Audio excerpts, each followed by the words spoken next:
Good morning, good morning, good morning. I am so glad that you've come here to join us for Mentally Free. Look, it is high time that we take charge of our well-being. What do I mean by that? Are you feeling anxious, stressed, overwhelmed? It's time to make your mental health your priority. And today we are going to do that. I'm so grateful that Frederica Wooten has come together and brought us all together here to join in and mentally free. We have a great lineup of speakers. And if you leave today without having grown, then I don't know what to tell you. You have the opportunity to make the changes that you need to gain the information that you need to be blessed and no longer stressed. Or let's say it this way, to better handle your stress. Let me give you a lineup of our speakers today. We have Jeffrey Allen, who's a mental health coach. Julia Richards, Julia Williams, a leadership strategist. Tiffany Newsom, a doctor of education. Corey Riley, LPC, CCCPT, a trauma counselor and play therapist. Raven Milton, a pharmacist. And of course, Frederica Wooten. So I'm so glad you're here.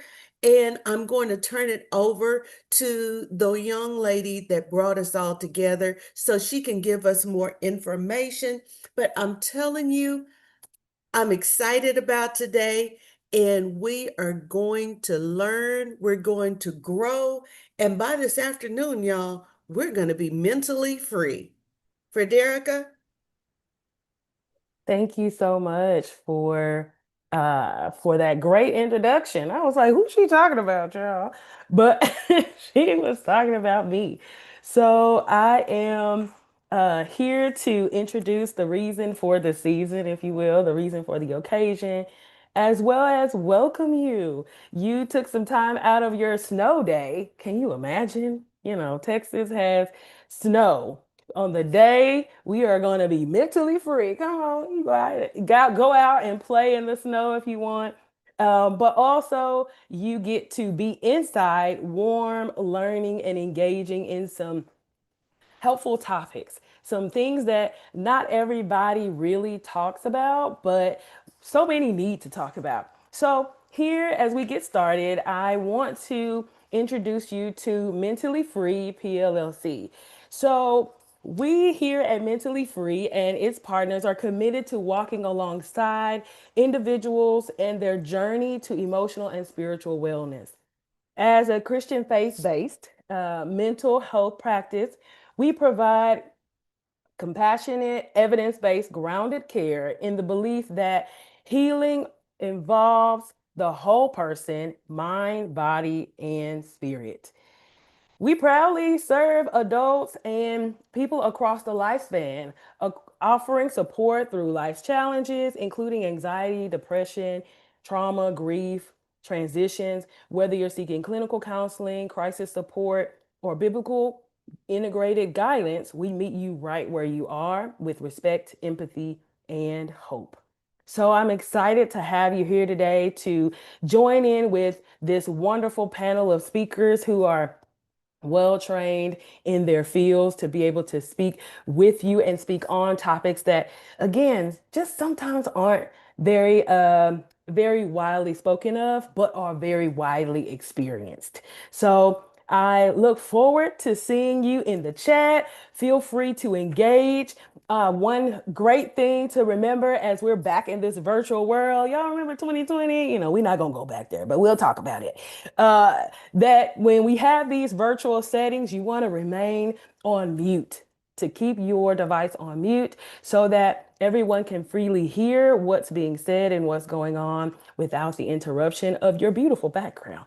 The other thing is feel free to engage, ask questions in the chat. We have our admins who will be taking that information down if you have questions so that we can answer them throughout throughout our summit today. So I'm going to pass it back over to Carla West for us.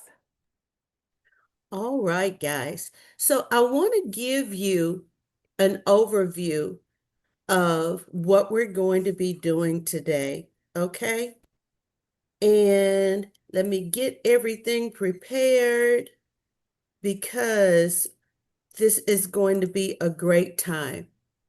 So we're going to go past me. Our first speaker is going to be Corey Riley. Before I introduce Corey Riley, first off, I want to say I'm her proud aunt. But even if I wasn't, I would just really, really enjoy her because she's been given so much, so many things that she can do, so many things that are there. But I'm going to read to you a little bit about her. Corey Riley is the owner of Journey Grace Counseling. She brings a powerful blend of clinical expertise and real world experience to her work.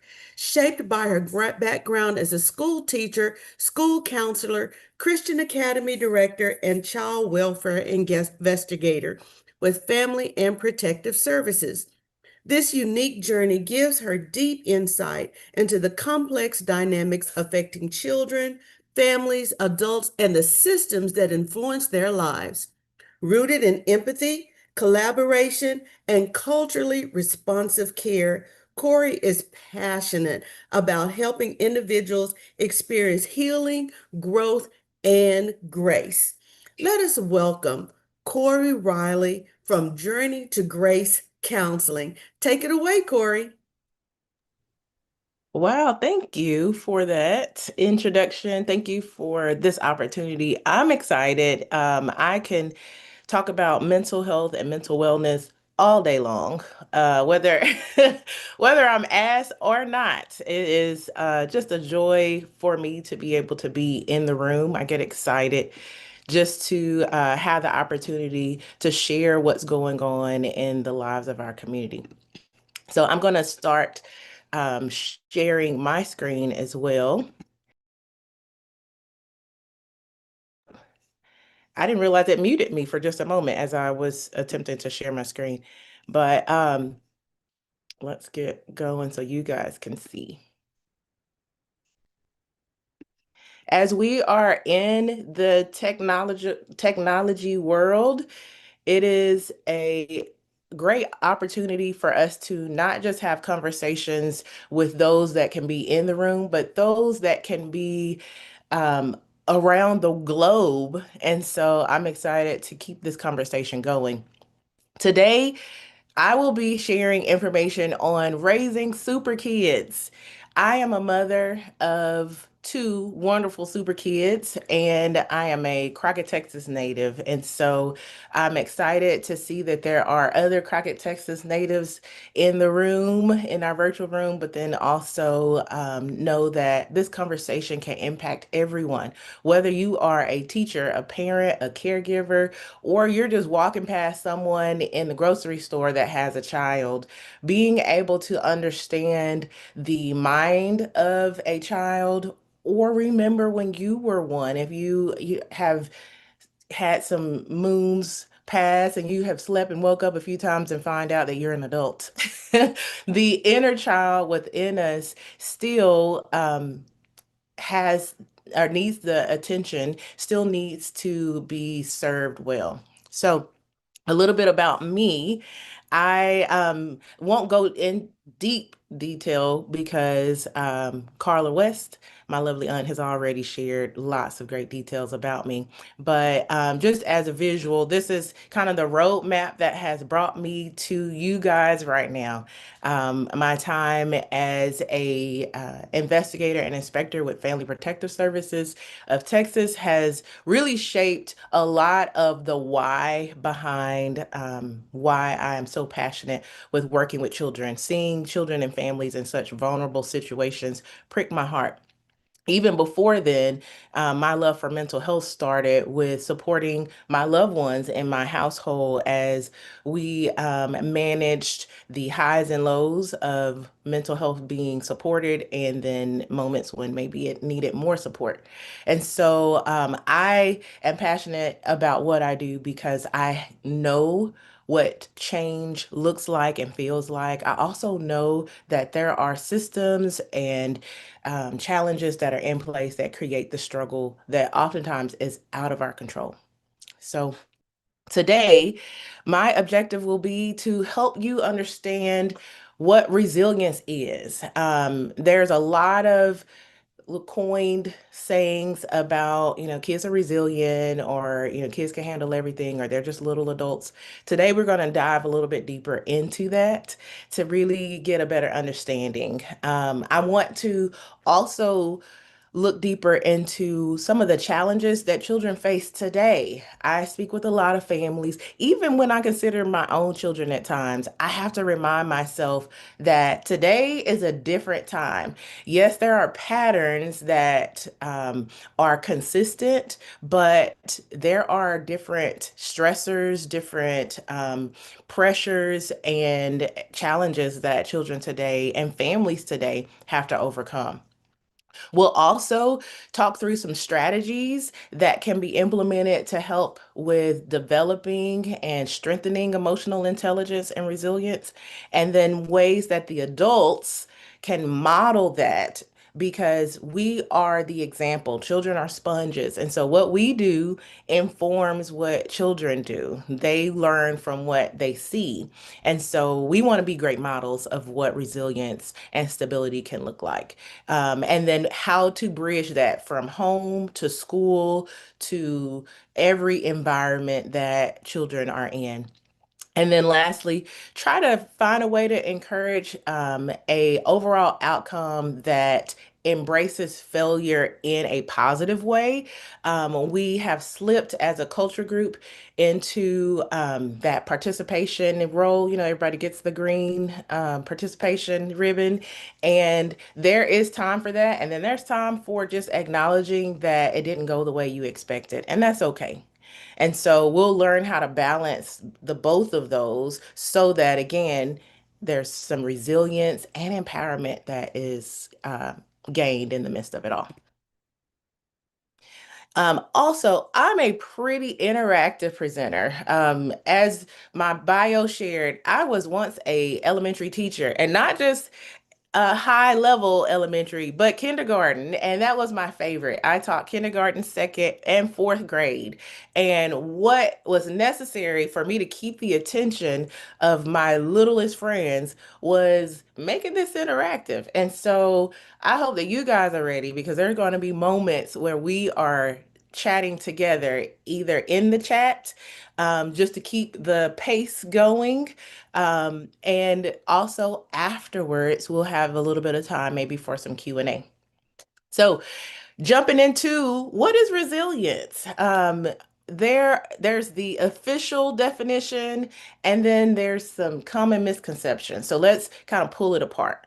Resilience in a nutshell is just the ability to grow, adapt, and recover from setbacks. You expected things to go one way, it didn't. Now what? I often like to say, especially when I'm working with clients, but even when those little clients are in my household, I talk through the options of pause, pivot, or push forward, the three P's. We'll go a little bit deeper into that in just a moment, but that is all related to resiliency and being able to adjust, be fluid to the situations. Resiliency also involves emotional, mental, and physical strength to be able to navigate the changes. Um, some of us, or all of us right now, are being resilient. We had a plan to be in person at the Civic Center in Crockett, Texas. But guess what? old Mr. Frost, Jack Frost, decided to make changes to that plan by blowing some cold air over a good chunk of the United States, but especially here in North Texas. And so we had an option to pivot, pause, or press forward. At times it's necessary to do a little bit of all of it when you have a major setback. Some common misconceptions is that resilience means never struggling. It means life is a crystal stair, and you know what? I don't have to go through anything, so I'm good. But in reality, people that are resilient, raise your hand. We have been through some stuff. Life has taken you high and low. I like to say sometimes it feels like life has turned me every which way but loose. And how you deal with that, how you deal with that grip of the highs and lows really informs whether or not you are resilient. Also, a misconception is that you're just born this way. You're born resilient or you just aren't. I've heard the saying that, oh, that person's just soft or they just can't deal with anything or what have you. But there is a difference with nature and nurture. In some ways, yes, your ability to withstand struggles or withstand setbacks is ingrained within you, and then some is learned. And so, if you realize that maybe you want to strengthen that muscle of being able to deal with it, not just roll with the punches, but instead be able to get knocked down and then get back up, that's something that can be learned as well. And then lastly, resilience, another misconception is resilience means just handling it by yourself, not asking for help. Because it's all on you to be strong and to be able to deal with it.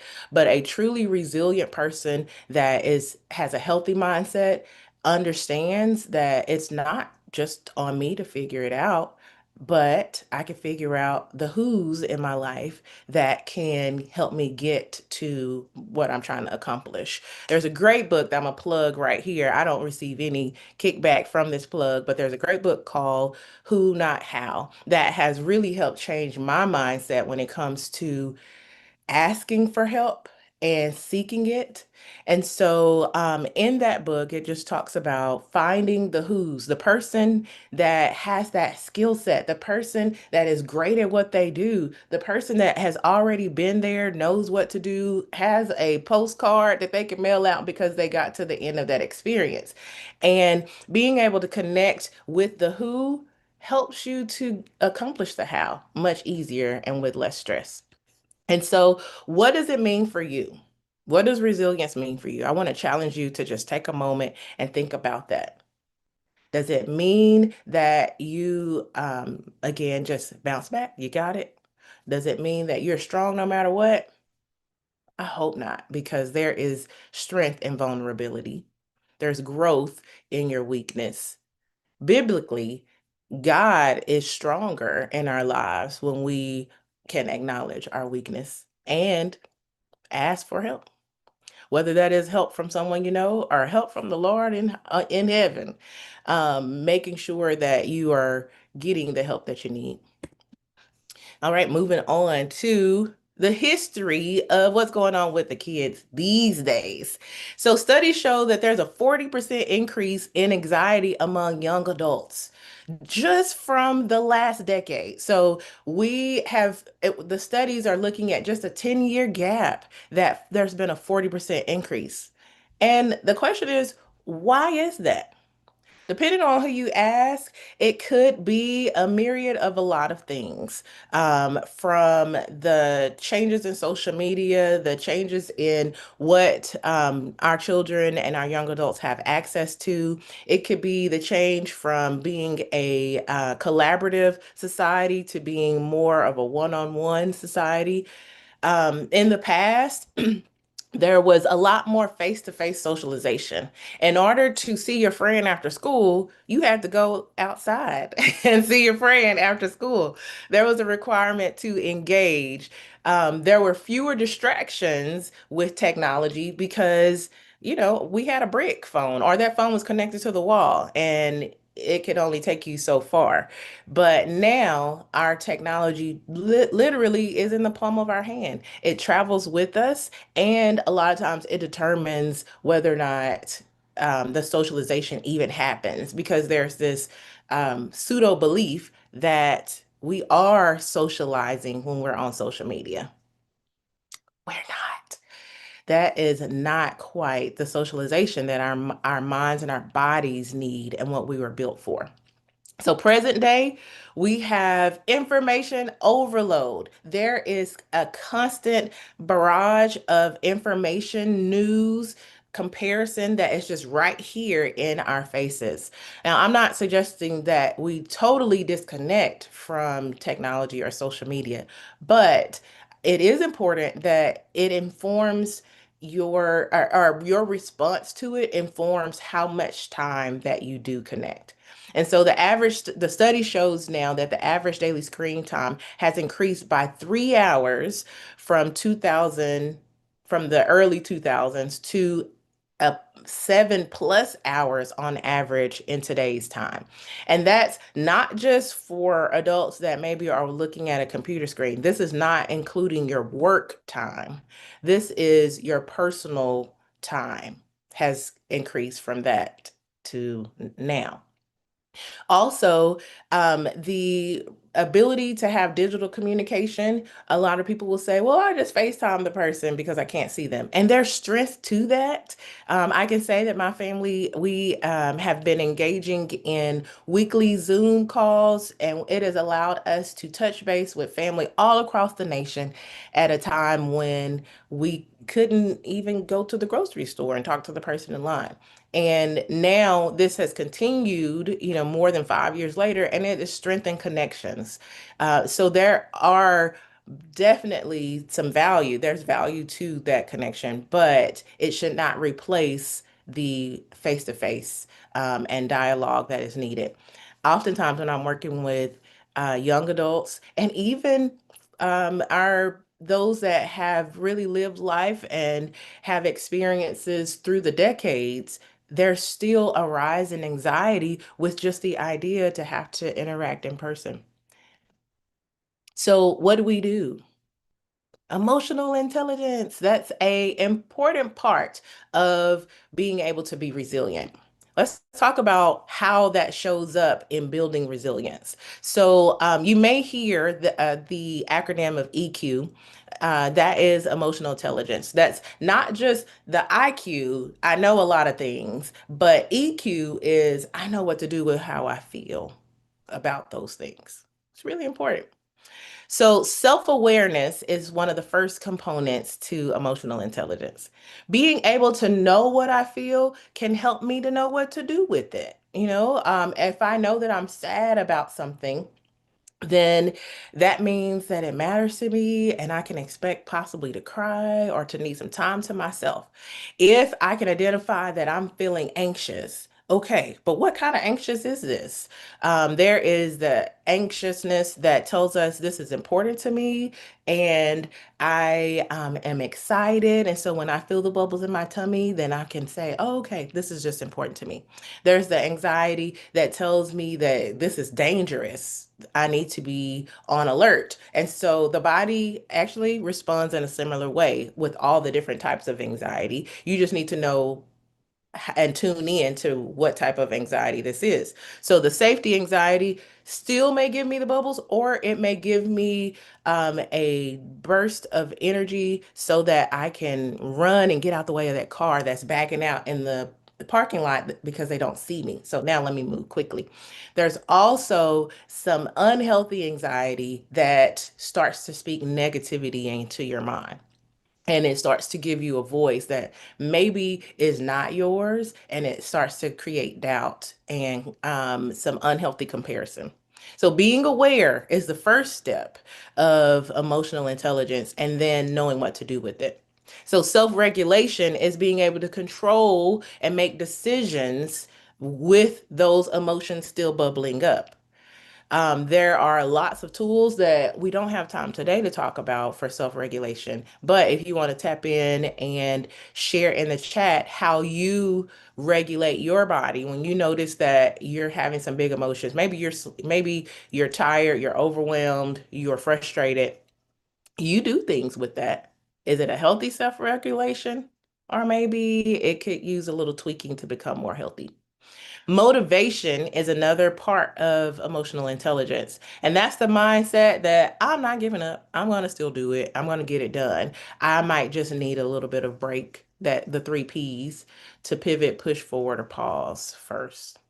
Empathy is an important part of emotional intelligence because that allows you to not just consider your own perspective, but actually sit in the seat of someone else's and then see more of a panoramic view of the situation and the circumstance.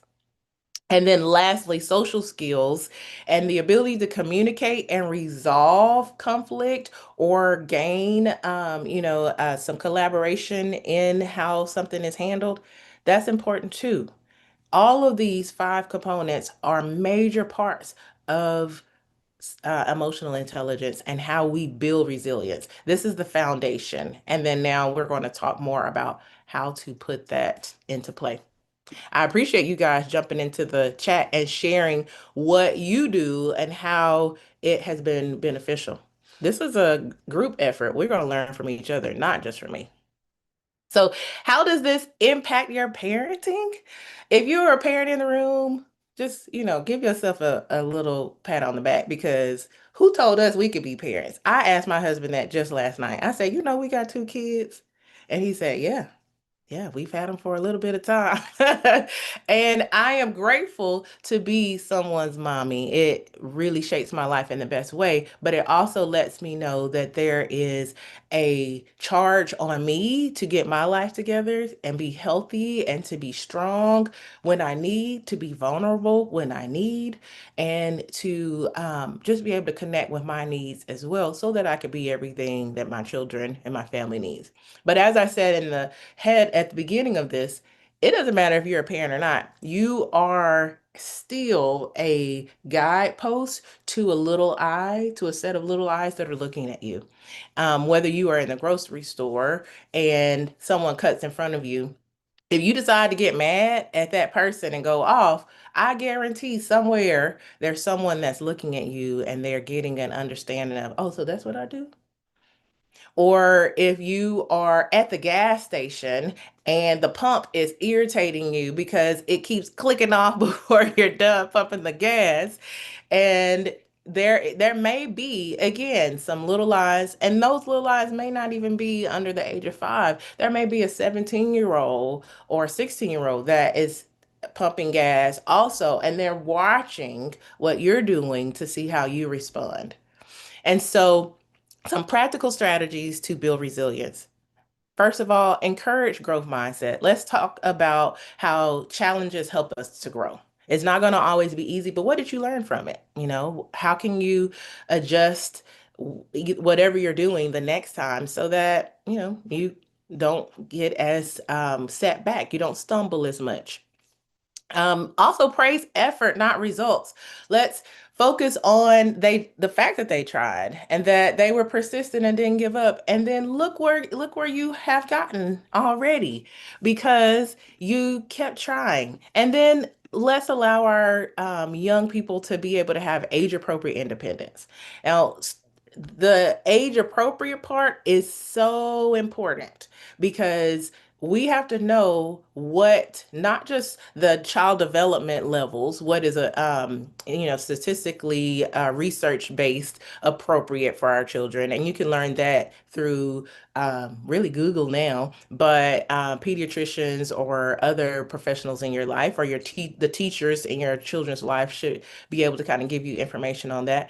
But also knowing your child, what can your child do, and having reasonable expectations for their abilities. And then modeling what it looks like to handle the stress. Being able to say, out loud, I'm kind of tired. My body, I've really done a lot lately. And so I'm going to go rest for a little bit and being okay with that. Or when you are mad and demonstrating what that looks like to move through that feeling. I'm enraged because this person or because my bank took some fees out and I wasn't expecting it. I didn't know that that was going to happen. My kids are looking at me on how I respond to those stresses or stressors. And so being able to say I'm mad is okay because all feelings matter. All feelings are good feelings. It's what we do with them that make them healthy or unhealthy. And so being able to model a healthy response to every feeling is important. And then create an environment that says, you know what, that didn't go as you expected, but that's okay. So allowing mistakes, that's where we really build that resilience. We build tolerance for the idea of failing. When I was a teacher in an elementary environment, I had one parent where the child had never been really told no before. And so when they got into Miss Riley's class, oh my goodness, it was a shock for them. Not because I would say no, no, no, because that's not how I choose to communicate with children, but instead letting them know the why behind it. That our hands are not for hitting because people are not for hitting. Our hands are for giving high fives. That's something that I communicate a lot. Like when it comes to why something can't happen, targeting the issue there, and then giving some other alternatives is a great way to communicate. But building problem solving skills is important, encouraging independence, teaching emotional regulation, all of that fosters resilience. Let the kid fail. It's okay, they'll grow from it. And so when there are safe mistakes, the child learns how to fix their own problem. When a kid is allowed to tie their shoe and just kind of, finagle with it, it's going to take a little bit of deep breaths on the parent side. When you're in a rush and we need to go, and this child is, finagling with a shoelace, but it's giving them the opportunity to try and fail and try again, or pivot and let them tie their shoe in the car. It takes um, some ability on all sides to see the bigger picture. Also, one of the major mistakes is allowing children or feeling as if we can't let them make a mistake, only focusing on perfection, that you have to make 100 on everything that you do, or you have to get it right the first time. Also believing that we are preventing discomfort by saving them from themselves. That is great that they don't have to feel friction, but you don't learn from it. Diamonds are made under pressure. And so having the safe mistakes allow you to learn and grow. We want to be able to guide our kids. So as you see on one side of the board, we are transitioning to the other to be able to grow a healthy mindset and grow the ability to sit in discomfort, but not be moved by it. So what does resilience look like in adults? That's super important. We want our children to learn by watching you um, be maybe blown in the situation, but not knocked down. And so they want to see how you handle stress. What emotions come up when you don't get your way? Also, responding versus reacting.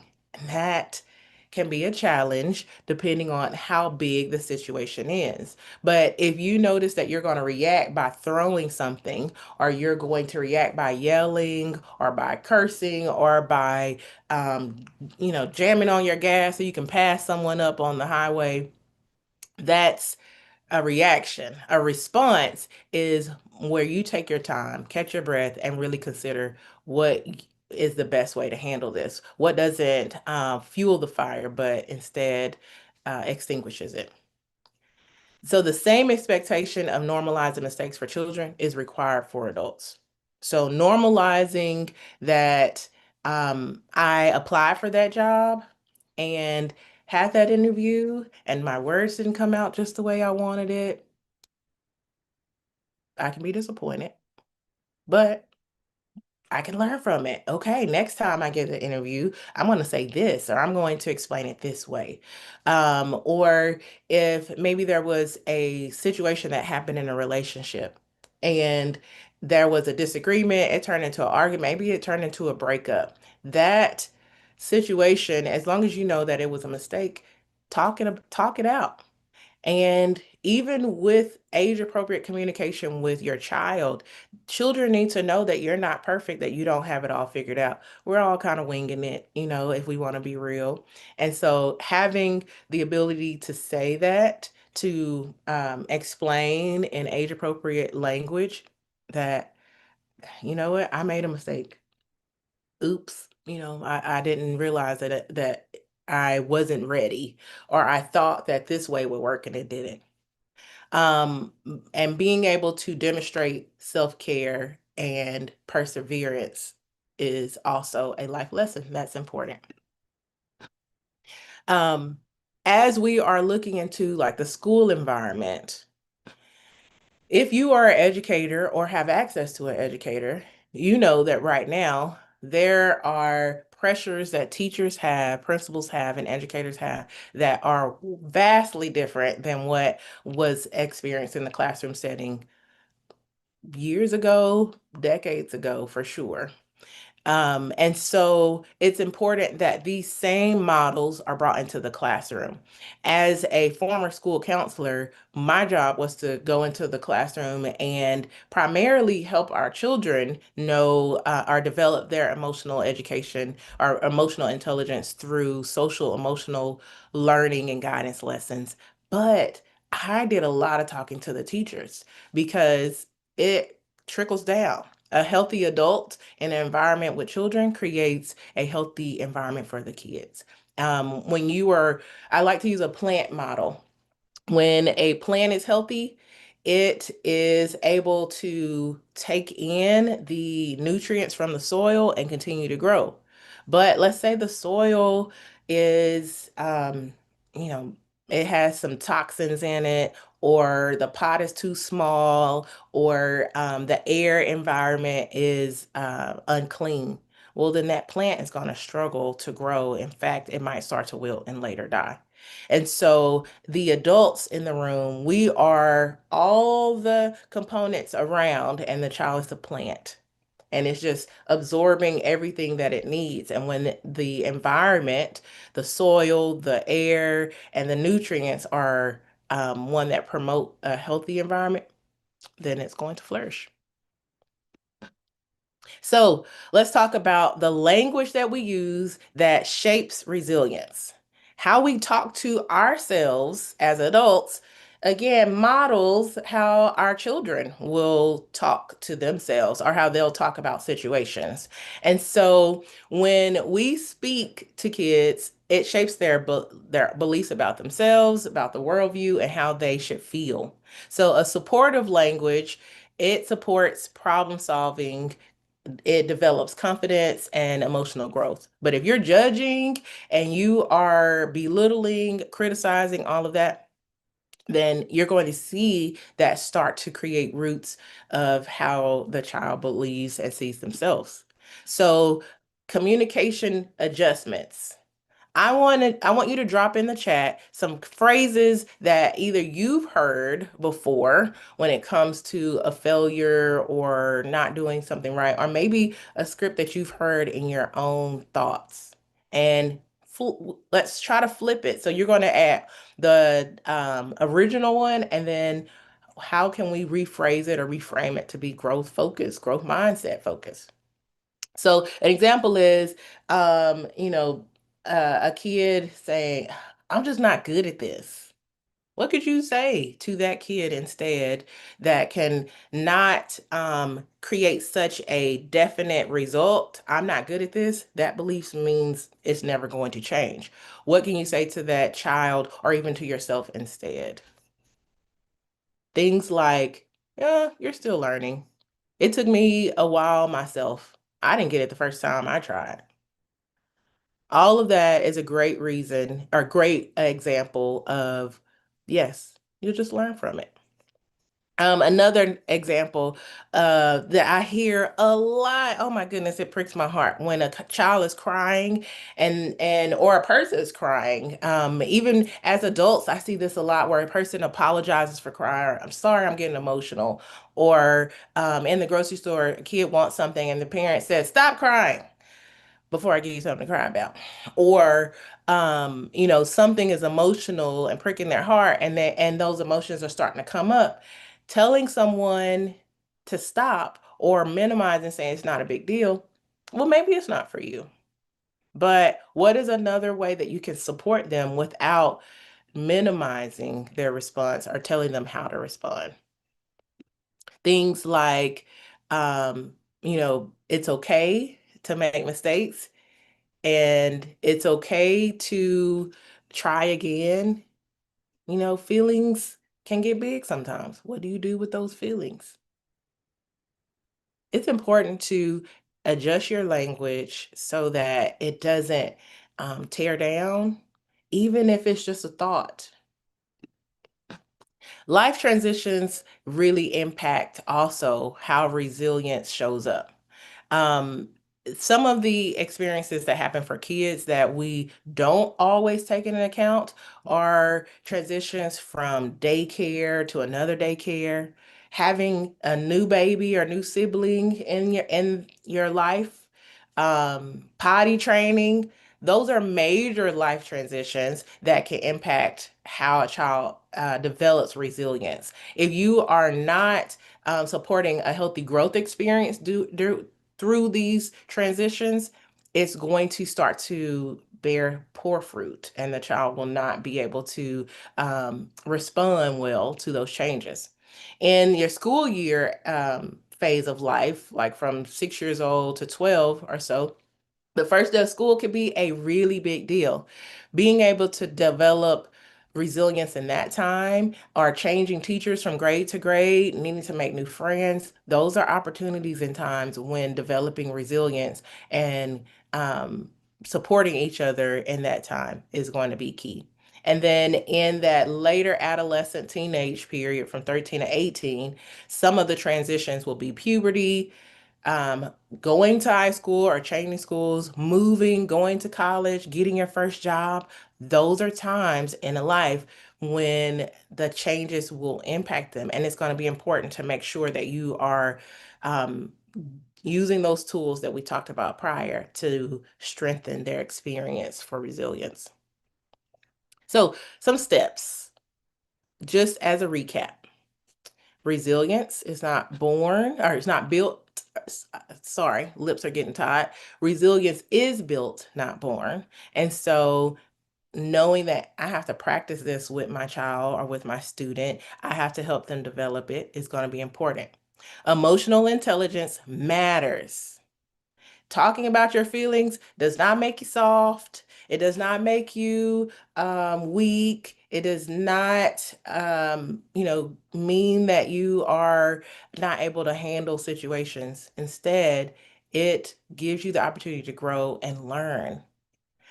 Making safe mistakes is important. Safe mistakes. So resilience doesn't mean I'm going to let my 10-year-old ride their bike around the neighborhood at 11 p.m. because they're going to learn today what safety at night on a bike looks like. That's not a safe mistake. But a safe mistake can be standing next to your child that's 11 years old or so while they are learning how to scramble eggs, or being able to say, knowing your child and their independence level, sending them to go get something in the grocery store, telling them where you're going to be. We're going to meet right back here on this aisle. If you don't see me, here are the things that you do. And so being able to talk through um, all the pieces is really important. We want to be able to build strong relationships with the children in our lives, and that goes with trust. If they trust that you can handle it, that when you're in stressful situations, you got it, and I can lean on you as a child, I can lean on this adult to know that I'm going to be safe, then that means that they are developing what they need as well through that relationship. All right, so here's your final checklist. Check. We have growth mindset and we know that we praise efforts over outcomes. Check. I know that I have to model it. If I expect for the little people in my life, little people at what age, doesn't matter, in my life to be able to be resilient, I have to be able to demonstrate and even share that I overcame things. Making sure that my communication is age appropriate for their level of understanding and situation appropriate too. Also, making sure there's independence where necessary so that they can learn how to solve their problems and make decisions. This generation struggles with indecisiveness. And when I say this generation, I'm meaning 35 and below struggles to make decisions. And even some 35 plus, if you haven't been given the opportunity to um, create their resilience as well. Also, supportive language, making sure that emotional expression is safe expression, that it's okay to have your feelings, just feel them in healthy ways. And then building the relationship so that there's a support feeling and not judgment. All of that is super important. So, here are the references from today. If you would like more details about things that I talked about, you can consider the book Building Resilience in Children. Also, social emotional resources. There are great websites that can keep this conversation going. One of my favorite books that I realize I didn't list on here is called The Anxious Generation. It is a book that talks about how social media, internet influence, even the switch from the milk cartons, when kids' faces on milk cartons started to become a thing, it changed something within the parents of that generation. And it influenced how safe parents felt with letting their children go outside, which then impacted some of that natural social learning that was happening. So, what's one action step you plan on taking? Drop that in the chat. What is something you can do? Either you learned from this presentation or just that popped in your head all of a sudden that you can implement to keep the conversation going in healthy ways and make sure that resilience is being developed in the children in your life. I'd love to see your ideas. I think we have a little bit more time. I don't have the time check. So those. Okay, so some of the things that I'm seeing is modeling. Yes, model, model, model. That is the key. I can't say enough that kids just they learn through your lens of life. Being able to adjust your language and how you talk to them. Yes, all of this is great. And knowing that you don't have to have it just right. We all are out here growing and learning. And so if you want to stay connected with me or the professionals that work with me currently, this is our contact information here. I, again, am the owner of Journey to Grace Counseling. I am excited to connect with other professionals and just the general people. I love having conversations about mental wellness, about taking care of who you are and who you would like to become. Um, Also, if there is ever a need for speaking to anyone else in your life, having a conversation, I'm happy to facilitate those as well. Your healing matters, and it starts with how you approach it. Um, a healed adult can create an environment for safety and growth for the children in your lives. Let's all do what we can together to make sure that happens. Thank you for this opportunity, guys. Have a wonderful rest of your day.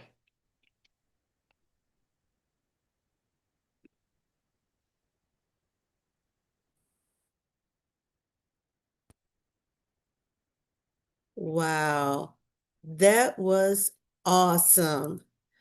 I learned so much about what it is. I'm going to go back Corey, thank you so much. Some of the things that really stuck out to me was the pivot, push forward, or pause. I'm telling you that I'm going to carry that with me. I wish I could go back to when my children were young, but what it does is it helps me understand my adult children. And as I enter into motherhood 2.0, oh yeah, I'm going to be really excited about this and handling this with my grandchildren. And look, y'all, social media is not socializing. How true is that? In our emotional intelligence, we are the guideposts to our little eyes. People are watching, children are watching us, not just our children, but all children are watching us. So, again, thank you so much, Corey. I mean, I'm telling you, because a healthy adult helps create healthy children. And what is resilience? We've got to learn the language of resilience. We've got to learn what actually is resilience. And this popped into my head as you were speaking, Corey. I'd realized that resilience doesn't come from perfection. It Right. doesn't come from being the best. It does not come from always getting it right. Resilience only comes from failure and mistakes. Right. You have to And have that friction to know how to grow. If it is yes, only smooth sailing, then I haven't learned anything. I've just experienced a very smooth situation. But once I hit some bumps along the mhm, way and I mhm. make some adjustments or I notice those bumps, that's where resilience really starts to grow. Exactly. And if I want to grow as a person, I've got to be willing to fail. Yeah. I've got to be willing to make mistakes. Also, have you heard coaches say the only way you can fail is if you're really trying? And it's true. Yeah. So, thank you again for sharing that up. I know that you all were blessed as well. I want to let you know that we will have a Q&A session. We may have breakaway sessions during the lunchtime where you can engage one-on-one with our speakers. And of course, at the end of the day, we're going to have Q&A. Let me give you a quick overview of the rest of the day. We are going to have up next a leadership strategist that's going to talk about mindset is everything. Then we're going to have a gentleman to talk to us about men's mental health awareness, dealing with emotions, suicide, and pride. Come on now. We've got to support our men and their mental health awareness. Then we're going to have a pharmacist speak to us about chemical imbalances and mental health. Do I really need this medication? Yeah, you do. And I'm sure she's going to bring that out. And then leading while healing, reclaiming mental wellness without losing yourself. Come on. We have to be able to heal, but we can't lead properly, just as Corey just mentioned. We have to be healthy within ourselves before we can lead others. Then emotional awareness. What is it really making me feel this way? Well, Frederica is going to talk with us about that. And of course, we'll have some giveaways. Be excited about that. We're going to break for lunch and have a Q&A. But with no further ado, I want to introduce to you our next speaker. This is Julia Williams, the leadership strategist. She's the author of Jeweled Seasons and the host of a podcast called Let's Talk About It with Jules by Jules.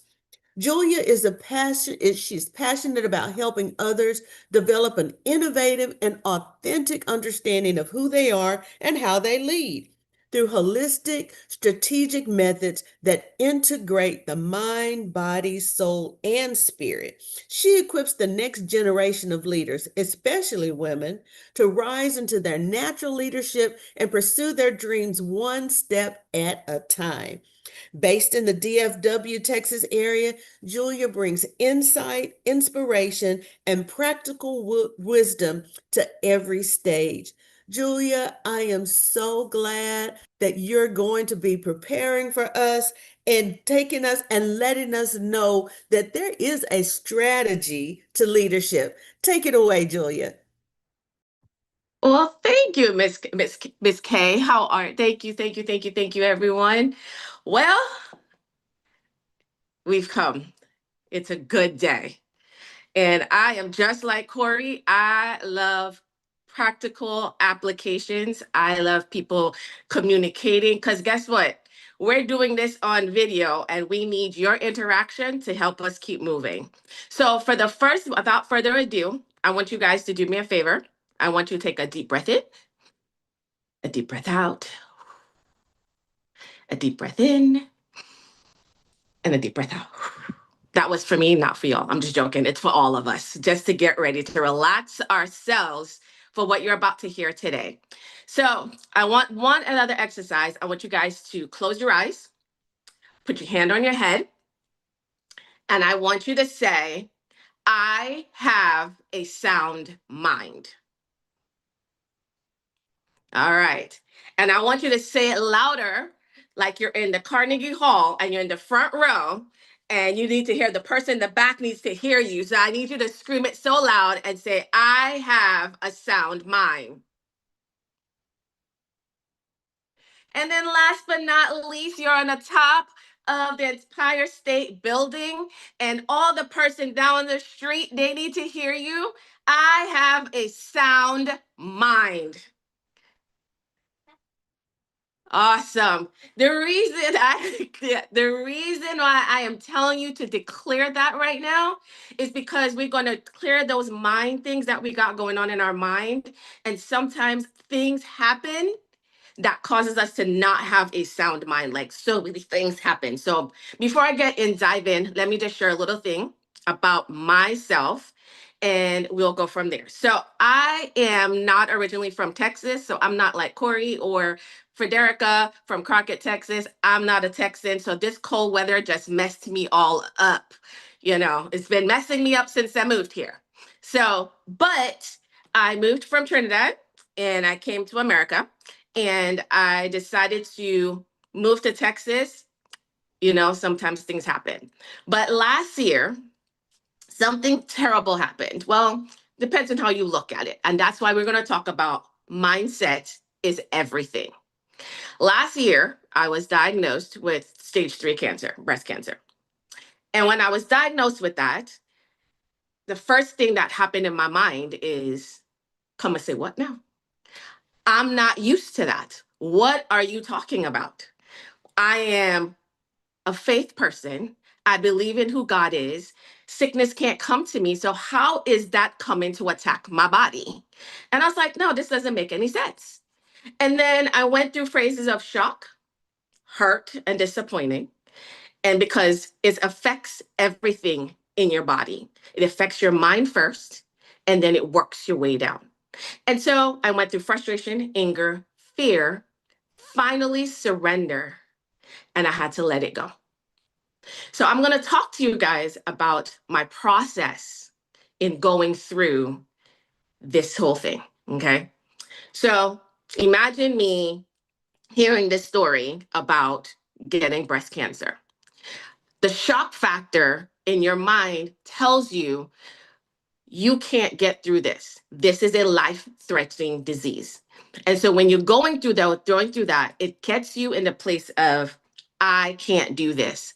I don't know because it affects your blood, it affects your vision, it affects your body, it affects even everything that as a woman, as you desire, including having children, it affects all of that. Chemotherapy affects all of these things. So what I had to do was remind myself in my mind, who am I? When you know who you are in your mind, it transcends into your entire body. So I want you to, if you're taking notes, I want you to write this down. My mind is stronger than my body. I'm going to say it again. My mind is stronger than my body. When you have a great mind, it allows you to flow into things that you're supposed to do. It flows in a place where you get into a space and you begin to meditate who you are. Because when you don't know who you are, you cannot fight the battle that is coming against you. I want you to write down this other point. Remember the warrior that's inside of you. You are worth fighting for. When you are a warrior, you know every one of us has a warrior inside of us. Every one of us has a fire that's inside of us. And I'm here to encourage to the person that is probably going through something right now, that's probably going through some sort of illness, that's probably going through some form of tragedy in their life. Something has to do with kids, that has to do with work, that has to do with all things. Guess what? When you sit there and you know who you are, you can overcome the battle. They always say the biggest battle is your mind first, and then everything happens after. It happens the battlefield of your mind. Okay. So I went through this place of hurt, and it was like, why me? I asked that question once. Once. Why me? And I got to the understanding that sometimes when you go through a process in your life, you are what's called a pioneer or a bridge for some people who are behind you. Just like Corey talked about earlier, about the kids are seeing us as examples and models. When you're going through stuff and you are actually walking things out, you are also a model for somebody else who is needing that same strength that you have. And if you allow yourself to be a person as a guidepost or a signpost to somebody else, so they can know that they can get through what they need to get through, trust me and believe you me, it is worth it. Do I like the fact that I had breast cancer? Absolutely not. Did I like losing my hair? Absolutely not. But guess what? The hair is growing back. The mindset is growing back. When you go through things, things may happen. But guess what? If you pick yourself up and remind yourself who you are, you're going to get through what you're going to get through. It starts with the mind. Mindset is everything. Doesn't matter. Mindset is every single thing. I went through a place of frustration. Frustration. Meaning, I used to get tired all the time. I forgot stuff sometime. And in the field of work that I do, I can't afford to forget stuff. I'm a paralegal. I can't forget stuff. So therefore, when I'm at work, you can't forget nothing. So I was frustrated. But then I remind myself, I have a sound mind. And if I have a sound mind, therefore I can do all things through Christ who strengthens me. And so that's what happens in the mind. You allow yourself to push past these very things. Then there's a place of shame that you go through. When I lost my hair was, I felt like I had long hair. Like Corey. Like Corey got some long hair back here, she got some length hair. My hair was long, like long. And then all of it went. And so I was like, nobody ain't going, this is my bald head. I don't want the bald head. But you know what? I woke up one morning and someone told me one day, and she said, if you look in the mirror, and this is for every person in this room, look in the mirror and tell yourself 5 things about what you love about yourself. What you're doing is you're counteracting the negative things that you're saying about yourself. You're now counteracting that very thing. And you're saying, you know what? I like my bald head. I look fly. I am so good. I don't care what anybody says. I got this and then some, better than I was before. So it's like you have to now counteract those things and make sure that when the negative things come, you now have 5 things to combat it. So when they said, oh, you don't look cute today, say, I look fly and I look great today. Thank you very much. Okay? Okay. And then the next thing, I got angry because now I'm not fighting against myself. I'm fighting against the very thing called cancer. that decided to come in my world. I'm sorry, I have my fist up because that means I'm always ready for a good fight. My mama done taught me I need to not fight people, but I use it for good things now. Good things, good things, good things. So I had to remind myself what I had to fight and who the fight is against. It's not against me. It's against the very thing that's coming against me because it's now entered into my territory. Again, mindset is everything. If my mind is on, I am going to knock this thing out, I'm going to knock this thing out with every single way I can. So my anger now is now not against me or what other people, it's about the very thing that is affecting me. And now it's going to allow me to now see things from a different perspective. Okay. Fear. Now, this is I'm going to stay on this for a little bit for the people. Fear to me in this scenario was one, who is going to like me or love me for who I am with all the scars that comes with going through breast cancer. The scars, the marks, the tiredness, the everything, the thing that's affect who I am as a woman, having children, being married, these things become effective. And then you go around and you're looking, and everywhere you turn, left, right, down the line, you look and you see people dying left and right, dying. I have never seen so many people die from cancer from the moment I got diagnosed last year to even this round to this year, that so many people have died from cancer. And so now I had the plaguing, this thing is going to kill me. I'm not going to be able to have children. I'm not going to get married, or I'm not going to have, my mom is going to bury her child, or it's just so many things that come at you. But here's the thing again, mindset is everything. I had to flip my mind and say, listen, it may take them out, but it's not going to take me out. I have something that I need to do here on this earth. And if it's not my time, it's not going to happen. And so, therefore, you have to tell yourself when sickness or trauma or whatever is going on in your life, it is only but for a season.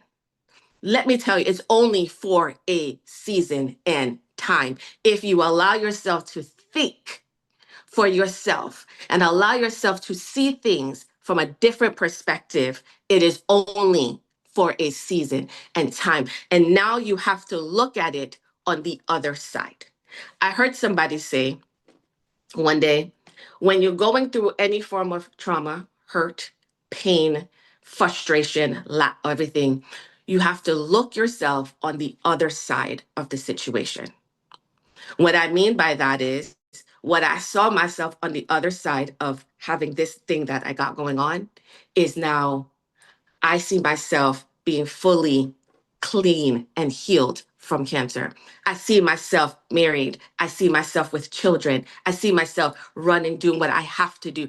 If you don't put yourself in that mindset of going beyond that, then you're not going to get any further. I'm telling you, mindset is everything. All right.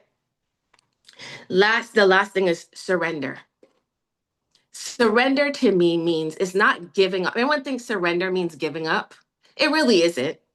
Surrender is I am willing to do this because I have to. But my surrender, like I'm pulling Curry because Corey went before me. I'm pulling her word resilience. There is a thing called resilience in surrender. It's not called about, I'm not giving up. I have to fight this. I'm going to push through this. I'm going to get through this. But you know what? I don't wave the white flag for nobody else. I'm still standing because I allow myself to do what I need to do. Because here's the thing, it's not about me. It's about the people that are around me. It's about the people that is there. The people that we are called, like every person in our lives, whether you're a mother, a teacher, a pastor, or a leader, a coach, a therapist, mothers alone, let me tell you something. Y'all are amazing. Fathers, amazing. It is about the willingness to see the people that are around you and going, getting in and out of the very thing that you're in and stepping into a new place of knowing I can do this because mindset is everything. Now, I say all of that loveliness to tell you guys, like, listen, there is a process. And I wrote a book about it somewhat. And before this happened, I had a book about it. And the book I wrote was called Jeweled Seasons. And it talks about the process we go in life. Processes in life tend to mess us up because we don't know where we are. And sometimes we focus on things that we're not even supposed to be focusing on. We get so stressed about so many things. But if you know where you are, you will tend to move to go to very things the way you need to go through. So the first process is called the diamond season. Now, the diamond season messes you up because your mind is like, I don't understand what I'm doing, where I'm going, what I'm feeling, what I'm going through. But that's the place where you are, if you're willing to allow your mind to be renewed, you go to the next place. Allow your mind to be renewed. And I mean it in a way where you sit down and you have a moment and you take a deep breath in and a deep breath out and you see where you are and see how is the way that you're going to accomplish these things. The next season is called the pearl season. The pearl season is where you find yourself in a hidden space where you feel like no matter what you're doing, nothing seems right. But you know what? There is times where you need to sit back and just write down the ideas, the concepts, and the strategies to allow yourself to see things holistically and how that works and how that manifests and how that implements in every single thing that you do. And then when the right time comes, you hit the ruby season. Now, the ruby season is the season where you're like, I'm on edge and I know I got to do this. I know I have to do this. But then again, mindset is everything. do does your mind is your mind ready for the next step? Is your mind ready for the next place? Is your mind ready to receive everything that you're supposed to receive? And then last but not least, we have the emerald season. Now, the emerald season is my favorite season. Why?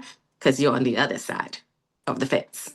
You are on the other side. Because now on this side, you are allowing yourself to like birth the very thing, or you are a declaration for somebody. You are a signpost for somebody, and you are able to do what we're doing right now in this moment, sharing and exalting and releasing and giving knowledge to the people that may not understand. But that's what we're doing here. This is an emerald season. This right here is a season where we're allowing what we know and bring it to you, the individuals, to know, like, listen, it can be done.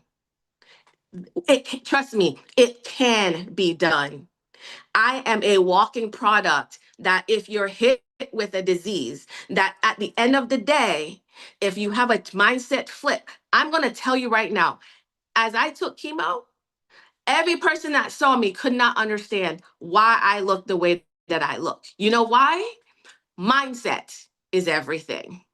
I walked in there with the understanding that, yes, I may not understand what's going through my body, but what I do know is that this is not going to take me out and I am going to the next place. That's what that's about. So I'm going to wrap up in my moments, but when I wrap up, have a couple of things on how to walk it out. Okay. First things, when you're going through the trauma and you're going through things in life that tends to throw us curveballs, they always say, if life gives you lemons, some people say lemonade, I say lemon bars. I have a sweet tooth, okay? Or a lemon cake. Life give you all that stuff, right? First things first, my suggestion for you, write it down. What it does is it gives you your mind a clear space to write down your thoughts. It writes down your emotions. You write down the anger. You write down the frustration. You write down everything. And it's just, here's the thing, your journal is just between you and yourself. You write it down. You express how you feel with tears and all. I can tell you the amount of journals I have with tear stains because of how I feel and how I was expressing who I am and what I was going through. Because once you get it out on paper, it's no longer stuck in here. It's no longer in here, it's now on paper. And so therefore it can't clog your mind because now you have a clear mind, right? You're now allowing yourself to do that. Second thing, go take a walk. I know some of us may not be able to take a walk because it's cold outside in Florida. I mean, Texas. I said Florida because Florida is cold too. But in Texas, it's quite cold. But I'm saying go take a walk. Go sniff the fresh air. Experience nature. Let the breeze blow in your face, except it's summer and then it gets really hot. But then we'll figure something else out when there. But enjoy the walk. Third, learn something new. Learn to speak a new language. Cook some risotto if you don't know how to make risotto. Learn how to make pizza. I don't know. Learn something new. Learn to build a computer. I don't know how fascinating you guys want to go. Go learn something new. Why? It is taking your mind off of what's going on into something practical. Learn pottery, something. I'm just throwing ideas for y'all. And I want to leave you with this. Remember the warrior inside of you. You are worth fighting for. Fighting is all in the mind. Are you willing to be taken out, or you're willing to take the thing that's trying to take out? Meaning, if you're willing, are you willing to take out? So if you want that thing to take you out, are you going to take that thing out? Right? And remember, finally, mindset is everything. Thank you so much for your time today.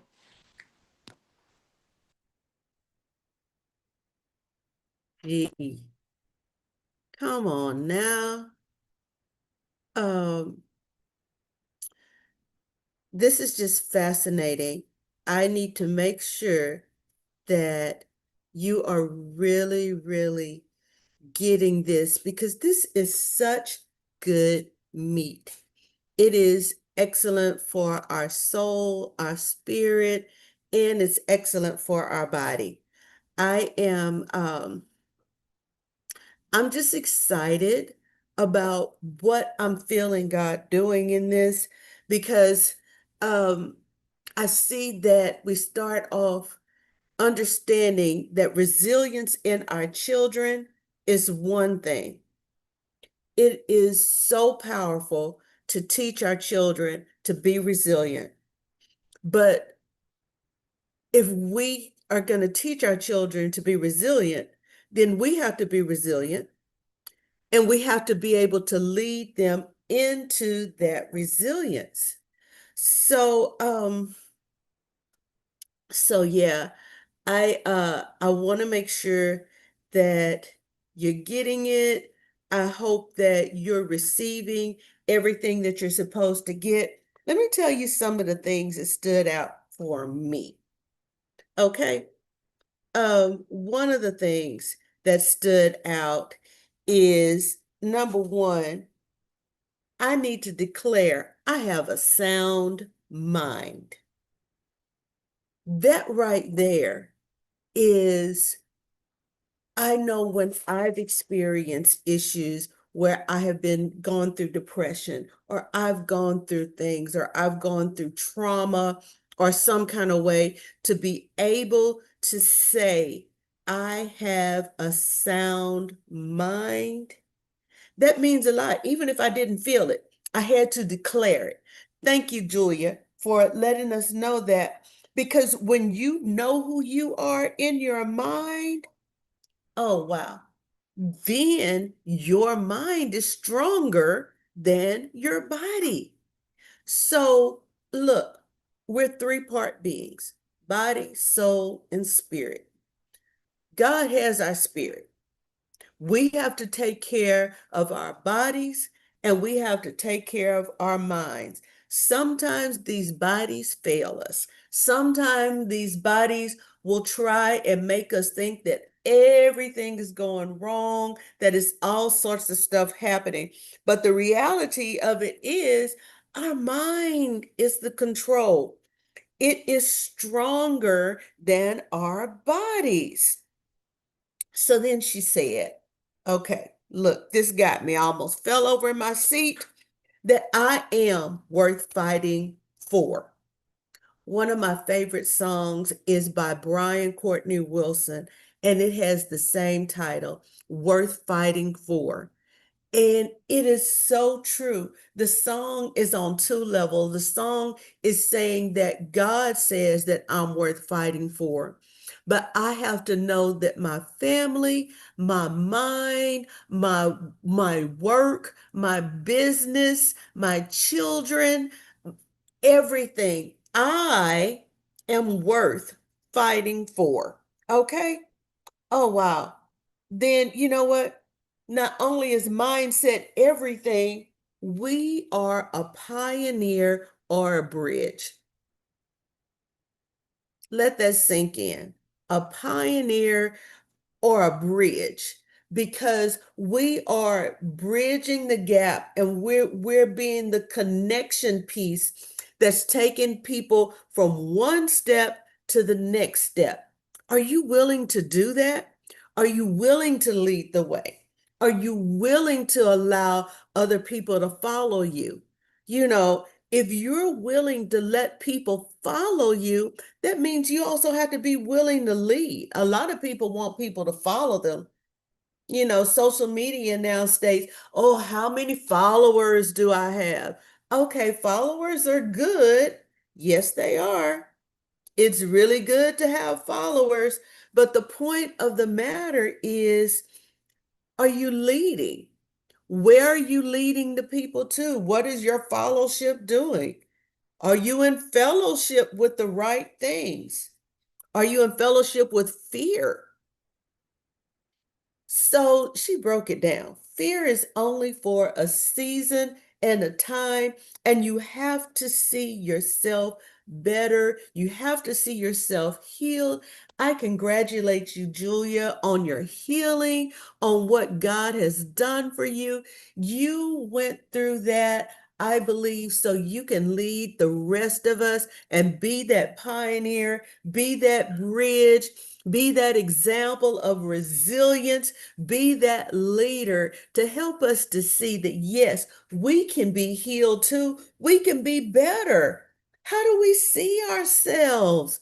Do we see ourselves with that building? Do we see ourselves with the business? Do we see ourselves with the spouse, with the children? Do we see ourselves healed? Okay, I'm not gonna preach it. I'm not gonna redo it, but come on now.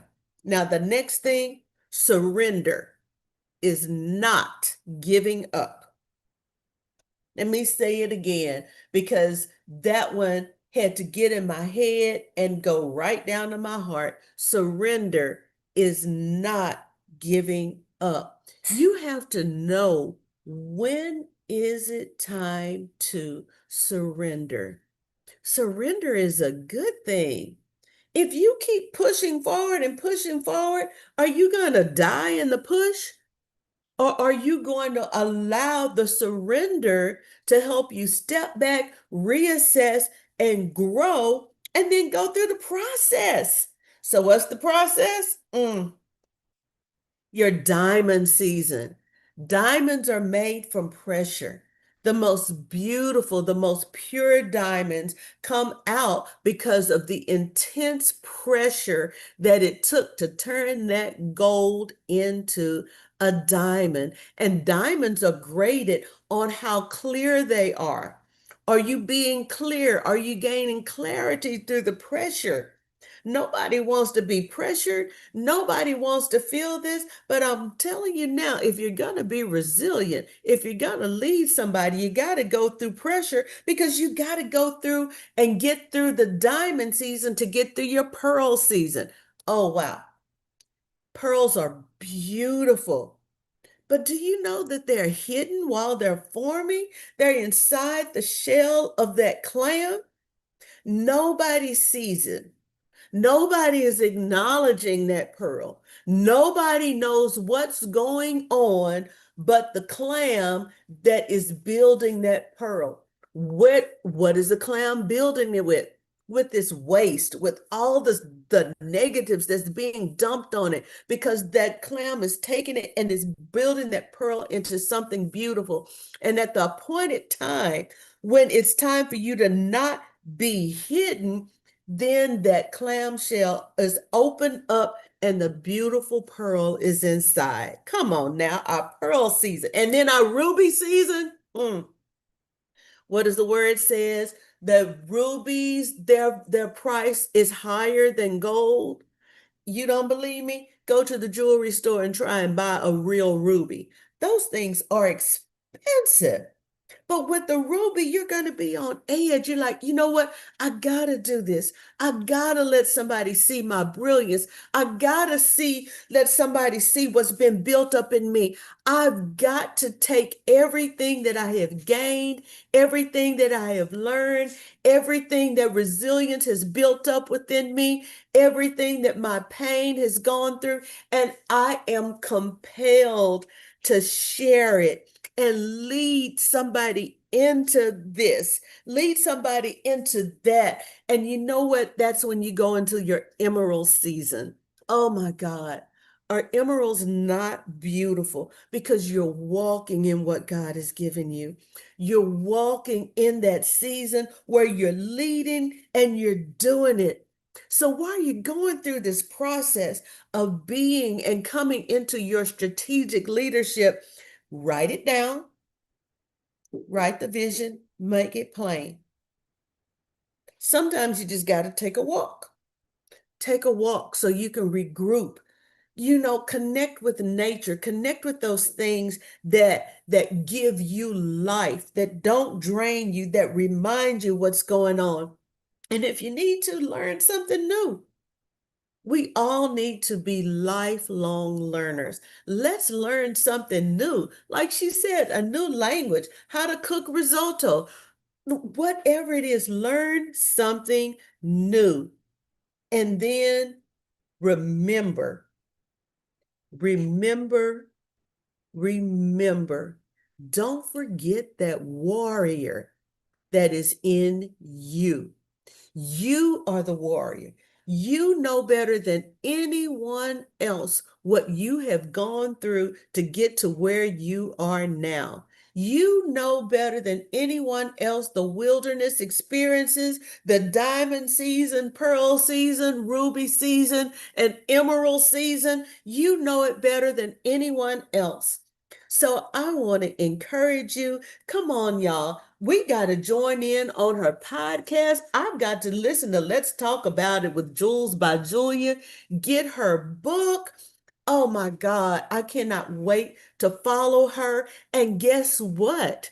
I'm going to give you a teaser. If you want to know more about it, if you want to learn more about her book, let's listen to Frederica. Frederica, take it away. All right. I look, I'm just over here in awe with all the things that is going on today. You all, I knew we were in for a treat, but I'm just over here like, man, we too in, and I'm just the people that don't be, I still use this phrase, and I don't care what nobody say about it. I am over here lit. I am ready to pop up. I know y'all can hear it in my voice. I'm trying to calm down, okay? But I am so excited for what is happening today and how things are moving right on along. The snow kept us in, and the snow got us ready to just engage. And it might have even locked us in on some ways to just connect and be really ready to offer the supports because we're really going to need it. 2026 is an interesting time for all of us. 2025, some of us left dragging, some of us left crying, some of us left excited because we don't have to see that no more, like whatever was back there. And so I'm so thankful and grateful to Corey Riley and Julia Williams for their messages, for their talks on today. Glad that this is being streamed to the world because who don't need to hear this? Okay. So let me calm down. I'm trying to bring myself down. But yeah, I'm up here. I'm up here. I'm off the screen. So we have some giveaways. So the two lovely presenters today have offered their resources. And in the form of books. So the books that Corey and Julia mentioned are up for grabs. So let me get my screens together because when you signed in with your name or whatever you signed in on, right?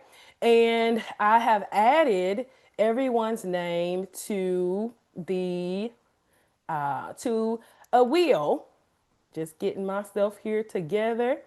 Uh, a a Wheel of Fortune wheel. I'm trying to think of what to call it. Okay, so we're all here on this Wheel of Fortune wheel, and everyone's name. So I just want to scroll so you're not like, oh my gosh, she didn't pick me. It's okay. I did pick you.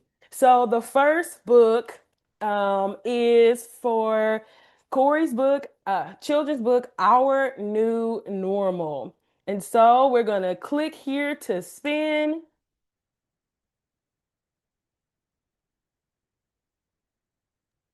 Our New Normal is a book about Oh, yes. a Thank you, Corey. it is a book about that will be given to Demetria. Woohoo! Woohoo! And if I can share my screen, I'll share just a Let quick me second about it. stop the share Okay. here Let's see if I and can add um Corey. There you go. share in presenter mode. Um This is the cover of the book, but Our New Normal was a book that I wrote in during COVID time. I'm sorry, I'm gonna see if I can share with me. That was what I was supposed to be doing earlier, was sharing with me on there. Hmm. I appreciate y'all riding the ride with technology because Yes. yeah. Did it work? Am I there? Because I can't tell. Yes, you're Okay, there. awesome. Awesome. So Our New Normal is a book that was written during um COVID time. I was a kindergarten teacher, as I shared during that period of time, and there were so many children that were confused about what was going on, and they were looking at the adults around them for some stability, for awareness, for direction and guidance. As I shared during the presentation, that children are figuring out the world through your eyes, how you're responding, and how you're making it work. And so, having a front row seat of all the kids in my life, especially my two little ones, and the difficulties of trying to manage a swift change in life, this book was born from resilience. And so being able to, but it's also not just centered around COVID, but any change. Being able to find some stability and create, even if it's only in your imagination, your new normal, and knowing for a child that life can have happen with them versus to them is really important. And so I hope that this book can be shared with anyone, whether it is read at bedtime, read at lunchtime, or just share it with someone that you love. I am looking forward to the opportunity to share it more.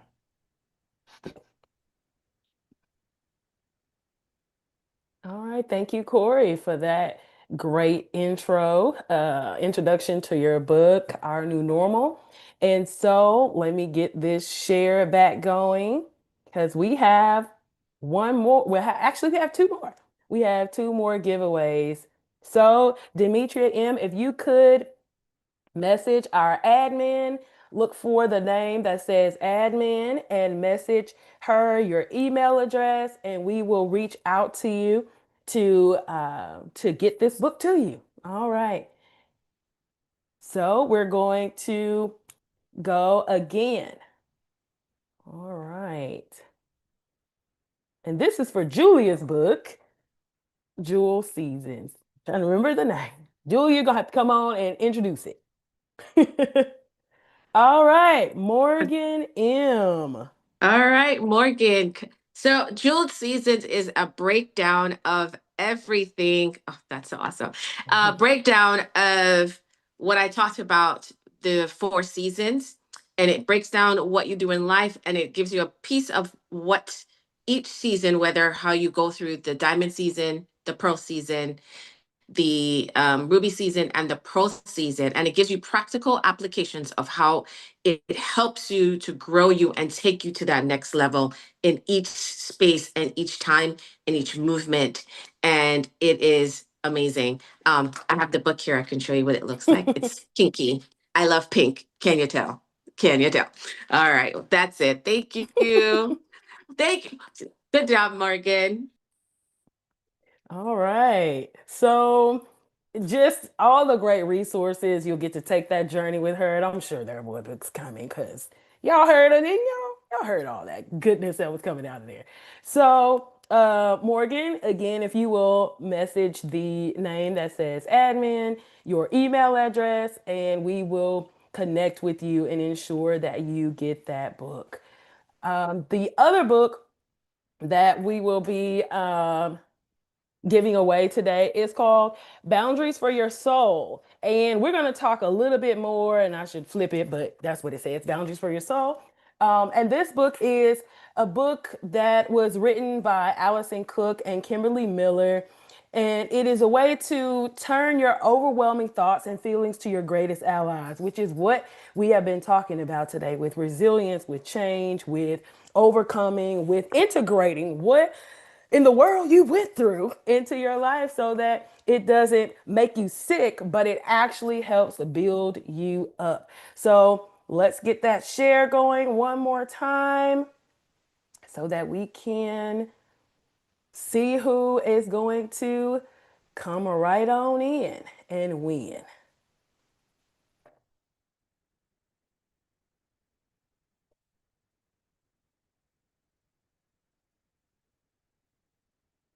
All right, we got Michelle here, and you're gonna get that boundaries with for your soul book. Let me just write it down here. And again, if you could email, or sorry, if you could send a direct message to the chat person with the name admin so that they can take your email down and make sure that you receive that book. So you didn't just come to hear great messages, you also came to receive. One of the other ways in which you all can receive from the hosts here today, the host and the speakers here today, is by asking us some direct questions. All right. So you have the opportunity to put some questions in the chat. If you remember who you would like to direct that question to, whether it's myself, Corey, Carla West, or Julia. Those are the ones you've heard so far. Or if you have the itinerary and you know Jeff Allen, Dr. Tiffany Newsome, and Dr. Raven Milton, you can also pose questions to them as well. So go ahead and share any of the questions that you have, and we will do our best to answer to maybe two or three of them before we go and break for lunch. So I'm going to pin the host and the participants so that our our guests can know who to direct their question to.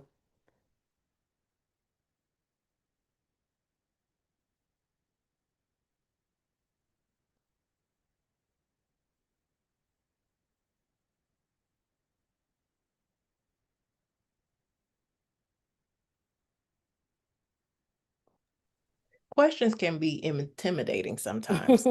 I Yeah, would love to even just chime in for a comment sure. that when it comes to the gathering of individuals, what excites me the most is also knowing where everybody is from. Would it be out of order, Frederica, if we put that in the chat? Like if you could just kind of say where you are joining in from? Sure, go ahead. Go ahead and put it in where you're joining in from. I'm sure we have some people all over. I see Houston, Texas. I'm in the Dallas, Texas area myself, and it's looking very snowy out here. We have Crockett, Texas, Fort Worth, we have Cleburne, Texas. We were supposed to be in Crockett, so I thank y'all for joining because everybody was on their way. Bags packed, boxes packed, hotels, Airbnbs. We were ready. We got Keene, Texas, Opelousas, Louisiana. Okay, come on, Louisiana. Grapevine, Texas, Plano. You guys are awesome. Sharing where everyone is from or have come from. And Florida is in the house. Julia, you've been repping. Got the Florida peeps in the house. And so we are grateful to have each of you. So in the in the messages that have been shared so far, I'm telling you, I'm over here lit. I'm trying to get my words together for the people. But are there any comments that you'd like to share on what you've heard so far, or anything that you would like to hear further? Any of our speakers have anything that y'all want There to was a there come was a on and share? question that I received Okay, go ahead, directly, if Corey. it's okay. The question was how does one self-regulate after a long day of work and I'll be before talking going about home that to your too at the kids? end. Uh, and I think the key is before you go home. I think that's the strength in knowing that my day was heavy. My day turned me every which way but loose, as I said before. But I want to be ready for those that I love, my children, because they don't deserve that. And they don't deserve the struggle from my day. They don't deserve the stress from my day. They don't deserve the pressures and anxieties, frustrations from my day. And I can say daily, this is something just about that I have to do, coming from being a trauma therapist to at home, or especially when I was a teacher and I was managing the needs of 25 kids all day and then coming home. Wanting to have something left for my family was really important. And so some of the key things before you even leave the building, if possible, wash your hands. It does a few different things. One, it doesn't take with you any of, or it limits the physical germs that can go with you. But also, washing your hands, having your hands under the water can be settling, especially the sound of the water rushing can be calming. The feeling of the temperature, either doing it with cold water because it can catch your attention and bring your nervous system on track, and then switching it to warm so that it brings a calm, that can be very helpful. If you have the ability to take some deep breaths in your car, I love 7-Eleven breaths. One, because it's easy to remember, because 7-Eleven is a gas station, especially in Texas. And so I see it as refueling. And so breathing on purpose helps to get the body on track to letting go of what has been with us. I say all the time that we don't be breathing on purpose. We just breathe to live. But how about you breathe to feel calm, breathe to feel settled, breathe to change the atmosphere. And so that looks like taking a deep breath in for a count of seven, inhaling for seven, holding it at the top, and then exhaling all the way to the bottom to 11. Being able to add movement to that can help, opening up your diaphragm and then slowly releasing it down. Doing an elevator breath with that, raising a hand up and bringing it down with the count. Also, some other really quick practical things that you can do before coming home is, as Julia pointed out, you can journal, you can type, you can talk to someone about it. Sometimes the vent helps to air it out. That's why we call it venting. If you can't talk it out with a person, You can talk it out loud to yourself. You can talk it out to God. For me, sometimes silence. If you've been in a active environment and you are trying to let go of that so that you can transition, do the opposite. So if your work day is very quiet and you want to let go of that, maybe get you some hip hop or something, with some energy that can liven you up. That transitions you into another mind space. Or if you've been in a space of activity, switching to calm, peace, and quiet can also be a shift. Um, Affirmations such as what Julia shared could be really great. I have a clear mindset, or I'm not the day doesn't have to go with me. I'm stronger than what happened to me, or I've decided to let it go. Being able to visualize with mindfulness can be great. Taking that and putting it in the trash can, or taking it and putting it in the box, can be powerful as well. And then the last um, just thing that we all can do is being able to just decide that w- my family or my children, the question was about children, my children deserve the best of me. And so I'm not dragging anything in. And so if you feel tired, if you feel overwhelmed or exhausted, it's okay to just say that out loud. Remember, we're teaching them, we're modeling them. And so when someone says, "How was your day?" you don't have to give that "it good" or "it was okay." You can give the age appropriate response. "Whew, you know what? Mommy had a long day. I had a person that came up to me that frustrated me, but I was able to, take my deep breaths and tell them that right now is not the right time to talk with me and we could talk later."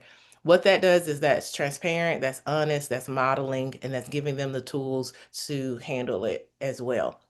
Um, and I just for information purposes, guys, I believe Frederica wants you to drop your questions in the big chat if you're comfortable. But there's another one that's been direct messages to me, Frederica, if you're okay.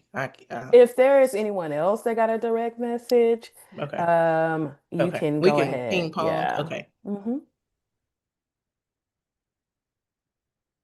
So I was None for directed. me. Oh, Oh, I'm sorry. so sorry. I'm so Go sorry, Tiff. ahead. Go ahead. Nope. I was just gonna make a comment just to say that those of you who are on YouTube haven't forgotten you either. Mm, So if we could just peek over there just to make sure yes. their questions are answered as Okay, cool. Can you guys hear me? I'm not sure. Can you guys hear me? Yeah. Yes. All right. So I was direct messaged a question, and the question was, what strategies do I use to bring out the warrior within me? And how do I keep her there? Right. So, so couple of things. Now, if you are like me, as you're asking about me, I have military people in my background. So 9 times out of 10, they get in this mindset. So I normally do a couple of things. One, I take a deep breath. I close my eyes, take a deep breath, allow myself to shake it off. And then I allow myself to become the person that I see. Like basically, I see the person that I would like to become. One. Two, I have an amazing relationship with the Holy Spirit. You can't do this without the Holy Spirit. You cannot do this walk Mhm. without God. You can't.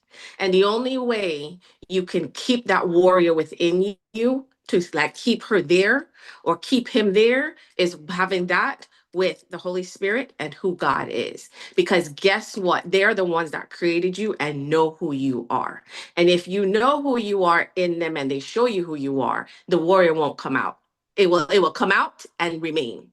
So when battles come, your response to things. See, the thing is, if I want to be a real transparent in this moment, when I first found out I had cancer, the first thing I said was like, who is this uncircumcised Philistine that dare comes up against me, the daughter of the Most High God? That was the first response. So when you have the Lord inside of you, the response as a warrior, because you're trained automatically, this didn't come overnight. This happened consistently, right? This is like me spending time with the Lord. This is me having commune time with him. This is me having intimacy with him. And this book will tell you how to do that, like how to commune in that place with him. And so when you have that moment and you that things that you're facing, you can now look at those things and say, okay, I'm ready to, you want to fight? I'm ready to fight with you. You're not going to take me out, Mm. because he that for greater is he that is in me that he's that's in the world. And if he's in me, therefore nothing is going to take me out. Come on, So Julia. Look here now. so It's sorry. it's getting hot in here, but go So, ahead. so, so that's how you keep the, I could give you the plain, like, simple, but the reality is you can't fight this fight without God with you. You Mm, can't fight this fight without the Holy Spirit with you. And they're the ones that's going to keep it in you so you can now knock this very thing that is coming against you out the park. Because guess mm, what? The enemy doesn't come to play fair, and neither do I. I tell him that. You don't play fair, and neither do I. So if you mhm. want to give me a gut punch, I give you a harder gut punch. So that's all in a nutshell. So I hope that answered your question. Yes. Wow, wow, wow. Like, I mean, you guys are getting an earful. I'm so glad that everyone was able to make it on. For those of you who know others who are not on, who could benefit from the messages that are being shared today, please like, tag, and share.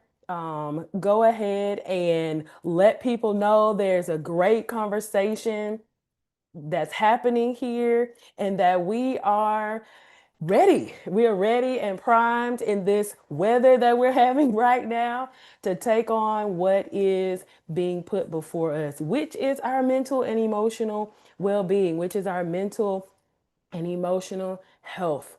So go ahead, like we said, just like, tag, and share with those. You can share the YouTube link or even share the Zoom information, because whoever's going to come in here got to get let in anyway. So thank you guys for y'all's presence and time and attention, your activity in the chat. You guys are going in over there with the applauses, with the hearts, the likes, the claps. That does a virtual world good. Okay, thank you for those. Also, we know that we've been sitting down for a bit, and to take care of our bodies as well as our minds, we're going to get up and do some stretching and take a great break.